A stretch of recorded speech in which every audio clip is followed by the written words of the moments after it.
This is the MK area calculator, patented in 1954.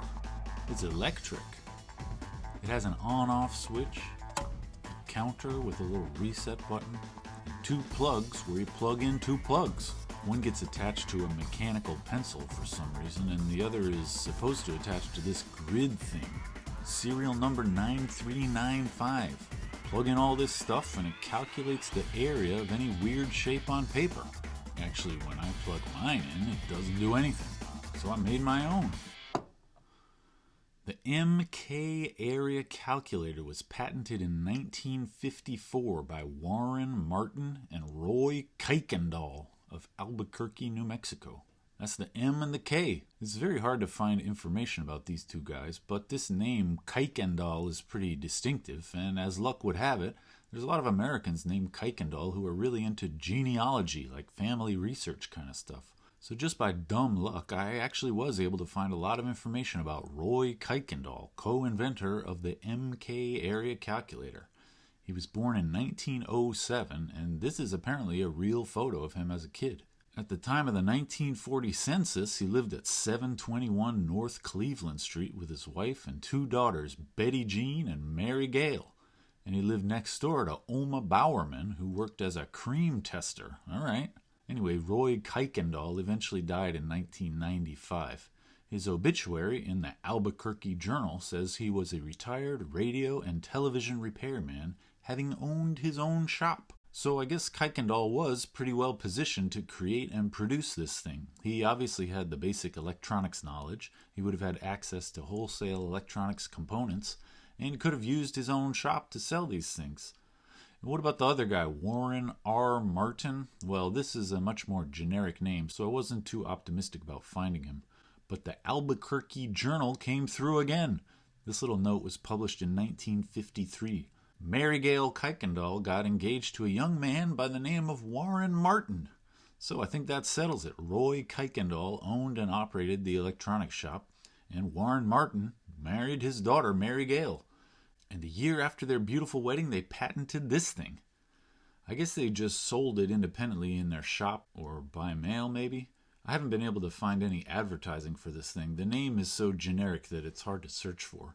I heard about the MK area calculator because it's cited every so often in the old map measurement literature. There's a couple of pages about it in this page turner here, Measurements from Maps by D.H. Mailing. Somehow, apparently without backing from a big scientific instruments company, Martin and Kuykendall seem to make a fair amount of these things. I found one on eBay the first time I ever looked, and there usually seems to be one available, though they often don't have the wires. And none of them actually have the part that makes it all work, the grid attachment. I've never seen an original one of these, or even a photograph of one, but it's described in the patent and also in the book here. It's a transparent sheet with conductive copper strips and parallel lines, and you drag the pencil part across the grid to make your measurements. The MK area calculator is very similar to the dot planimeter. I made a video on that one. It's a simple but effective tool for measuring the area of any shape on paper. Oh, look, it's pupcake. Still got it after all these years, buddy. You lay the dots over your shape, and then you just count up the dots that lie inside the shape. Each dot is lying at the center of a square of 1 square centimeter, so counting the dots is the same as counting the area in square centimeters. Well, more or less the same. I guess it's not perfect around the edges, but if you measure it several times and take the average, it'll work great. The problem with the dot planimeter, of course, is that counting the dots is like the worst thing ever. It's really slow and it'll drive you crazy if you really have to do it for more than a minute or so. So what if there was a way to count the dots electronically? Well, Roy and Warren figured it out. Now, I want to demonstrate here, but like I said, my MK area calculator is totally broken.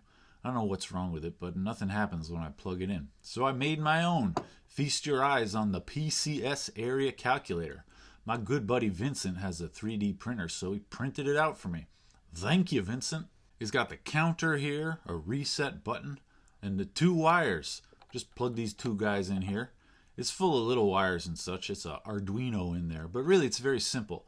All it does is count how many times the two wires contact. That's it. There's no fancy calculating machine in there. It's just counting the contacts. The red display there looks kind of flickery. That's just because of the camera frame rate. In real life, it looks fine. Anyway, this is how the original MK area calculator is supposed to work. There's no computer in there or anything. It's just a very simple circuit that advances the counter whenever there's contact between the two wires. And here's where the action happens. A transparent overlay with parallel conductive copper strips on it. I made this guy too. I just got myself a roll of copper tape with conductive adhesive. I had a hard time getting them perfectly parallel, but it doesn't really matter. You'll see. You just get it close enough. So now the grid itself can complete the connection between the two wires. Okay, how about we clip one of those wires so that it's in contact at all times with the grid. Now we have a setup which will count every time my other wire touches one of the grid lines. Look at them go! Okay, so how does this measure the area? The grid here has little red lines on it. These are not conductive, they're just there as guides. And you drag your wire down the red lines just exactly wherever the red lines overlap your shape. And it kind of measures how long these lines are as I'm dragging them across the grid. The red lines are distance 1 apart from each other, so really it's the same as measuring these areas. It's kind of like a straightened out version of the Adisco area measurer. The Adisco area measurer manages to do everything mechanically with a ratcheting scale. I actually don't know if you could somehow rework the MK area measurer to be purely mechanical. Now, the machine doesn't actually measure these bars as I draw them. Remember, the counter only goes one at a time. It's every time you cross a grid line. So really the measurement is more like this. But it's still measuring the same area as if it were made up of squares. It's exactly like the dot planimeter. My grid lines are all 1 centimeter apart, so the number on the readout at the end is the area in square centimeters. Now, as usual, the accuracy leaves a bit to be desired. It's pretty inaccurate around the edges of the shape, but if you want better accuracy, you just reposition the grid a few times and average your measurements. You could even do this without zeroing out the counter. I'm going to do it 5 times, and then just divide the total count by 5 at the end. 66 divided by 5, whatever that is. Really, it works very well for what it is, and it's an elegant solution to the problem of counting dots, but without all the tedium. That's smart. Unfortunately, I've never been able to use an original one of these. Something's messed up electronically inside of mine, and anyway, I don't have the grid sheet that comes with it. The original Stylus is pretty cool, though.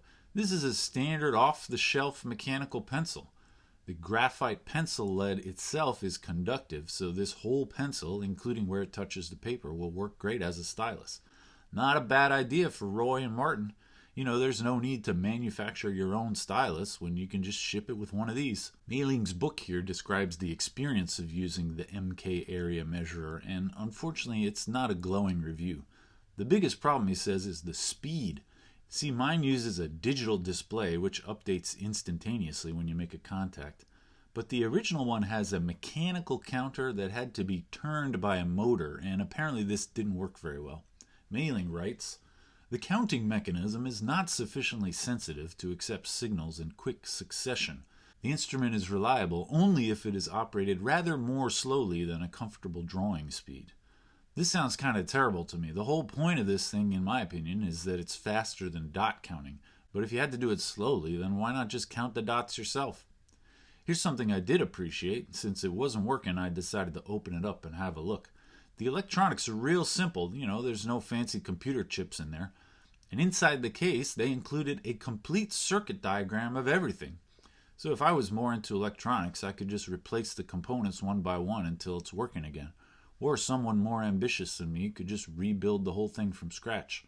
I doubt anyone is going to want to make your own, but I'm going to upload all my files and put it in a link down there. This might make a good science project for an ambitious kid. My Arduino-based one works really well, I guess better than the original. To me, the electronic grid is a great idea. It's simple and elegant, but I guess the technology at the time wasn't quite ready to do it well. My modern technology does it very well, but of course if you're using modern electronics, then there's much better ways to solve this kind of problem. So it was a good idea that sadly came before its time. And by the time it was actually time for its time, the time was already past.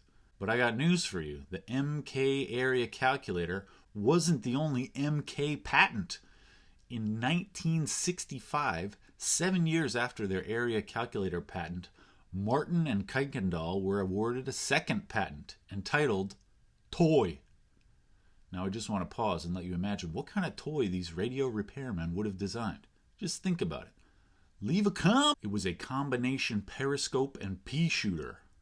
A combination periscope and pea shooter.